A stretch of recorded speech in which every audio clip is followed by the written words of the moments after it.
Salut, c'est Mbouta. Petit rituel avant de débuter notre mystère d'aujourd'hui. Si votre bouton s'abonner traîne dans le coin, encore une fois, passez-lui un coup de javel. Et comme ça, il tient pour de bon collé sur votre écran. Si l'histoire que je vais vous raconter vous captive, vous intéresse, vous intrigue, vous questionne, le pouce bleu, c'est le carburant de notre chaîne. Merci d'avance. Aujourd'hui, on plonge dans une catégorie rare de conflits humains. Une guerre asymétrique, pas entre nations, mais entre un homme et un végétal. L'histoire vraie d'une vengeance si minutieuse, si coûteuse et finalement si pitoyable qu'elle devient une leçon sur l'orgueil, l'obsession et l'art sublime de rater sa cible. Imaginez dépenser l'équivalent d'une voiture neuve. Imaginez un instant y consacrer plus de 10 ans de votre énergie, de votre existence. Bref, votre énergie mentale. Imaginez risquer votre réputation, votre liberté et votre santé psychique et mentale. Tout ça pour quel objectif ultime? Juste un chef-d'œuvre de destruction. Pour tuer un arbre. Pas n'importe quel arbre. Celui du voisin. Bienvenue dans l'esprit de Monsieur Valère. Pour comprendre la chute, il faut voir la hauteur de la situation. Monsieur Valère est un homme d'ordre et de contrôle. Sa maison est son royaume, son sanctuaire. Son jardin, son tapis vert immaculé. Chaque brin d'herbe est à sa place. C'est un univers prévisible, maîtrisé et surtout silencieux. De l'autre côté de la clôture, le voisin. Il possède un atout majeur. Un magnifique arbre au grand feuillage. Un arbre mature qui a peut-être 50 ans ou plus. Pour le voisin, c'est un ami. Un ami de l'ombre pendant l'été. Un spectacle durant l'automne. Pour M. Valère, cet arbre est une déclaration de guerre écologique.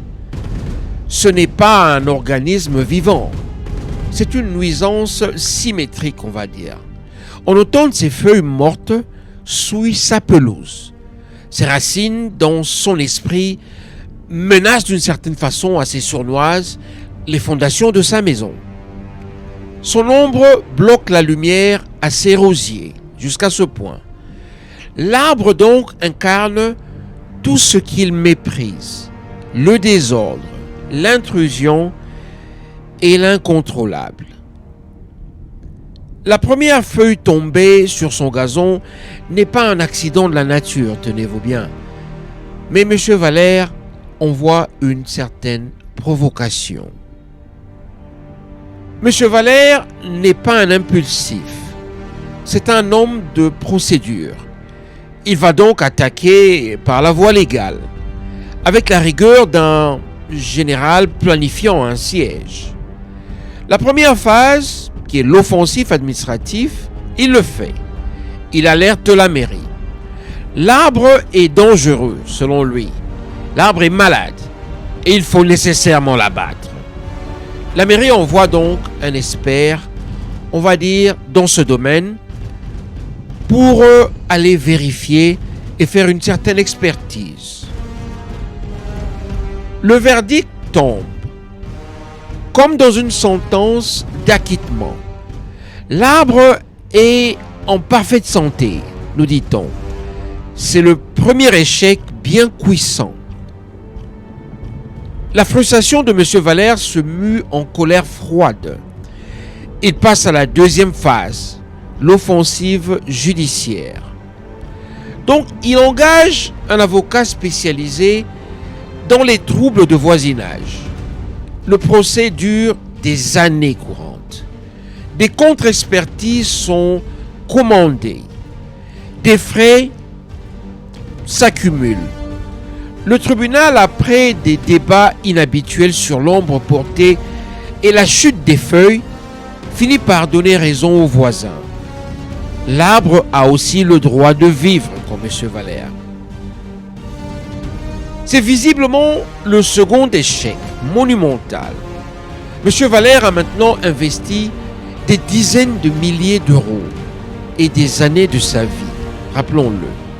Et l'arbre, lui, est plus vivant que jamais. C'est en ce moment précis que le projet change de nature. Il ne s'agit plus de faire respecter son droit. Il s'agit de transformer le projet en un projet vindicatif.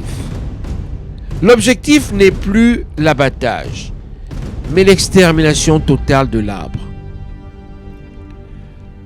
Donc, pendant des nuits, des mois, peut-être des années, M. Valère, tel un espion, un expert, franchit la clôture de voisins. Il décide donc de verser du poison au pied du monstre végétal. Il le surveille. Rien n'arrive. L'arbre ne meurt pas à la fin.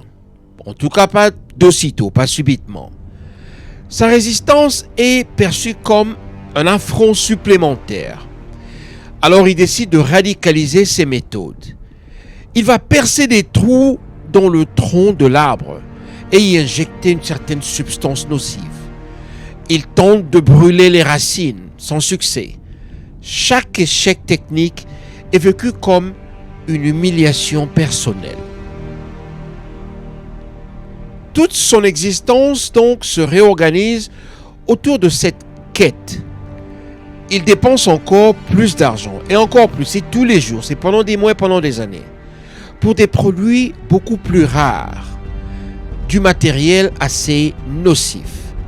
Sa vie sociale se réduit. Toute sa capacité d'ingénierie dans ce domaine aussi nocturne, toute son aveuglé est canalisée vers le but unique et absurde: vaincre un organisme qui n'a même pas conscience de vous. C'est un dialogue de sourds avec la nature, où l'un des deux protagonistes est totalement ignorant de la haine qu'il inspire de l'autre. Le voisin, bien évidemment, finit par s'apercevoir que son arbre dépérit étrangement. Il voit des trous au niveau de la base. Ils sent une certaine odeur chimique. Il commence à avoir des soupçons, alors il installe une caméra discrètement. Et un soir, il obtient la preuve.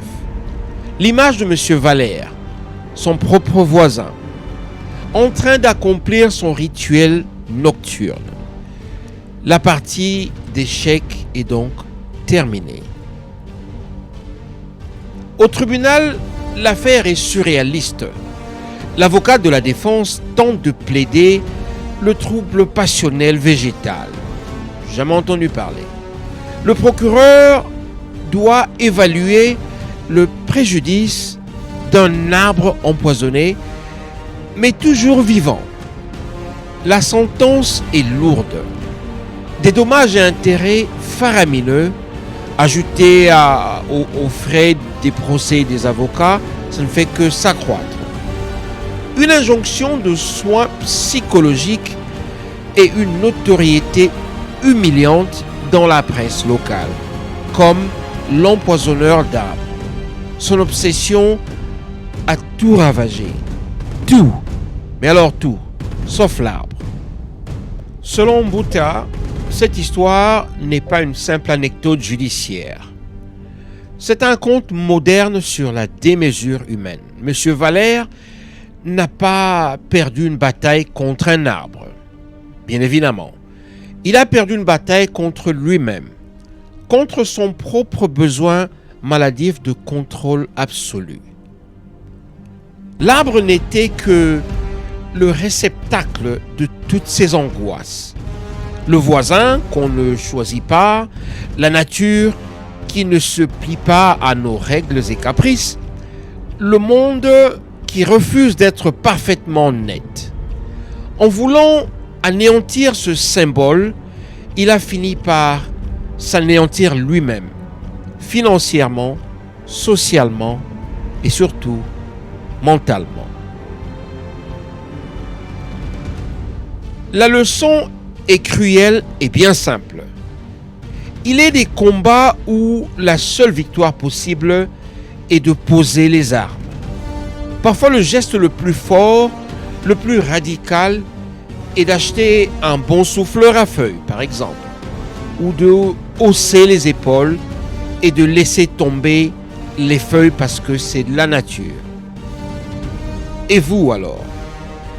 Où situez-vous la frontière entre la petite nuisance entre voisinage et l'obsession de contrôle? Avez-vous déjà été piégé ou avez-vous été témoin d'une telle escalade pour un motif qui semblait si minuscule au départ? Partagez votre expérience dans les commentaires.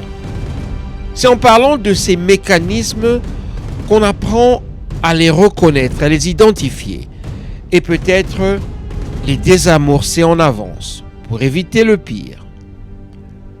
Si cette plongée dans les abîmes de l'entêtement humain vous a intéressé, vous a intrigué, vous a questionné et vous a interpellé, l'abonnement Javel et le pouce bleu sont ceux qui permettent à l'enquête de continuer. Merci d'avance, merci de votre attention. Selon Bouta, les échecs les plus retentissants sont souvent les plus instructifs. À très bientôt pour une nouvelle histoire.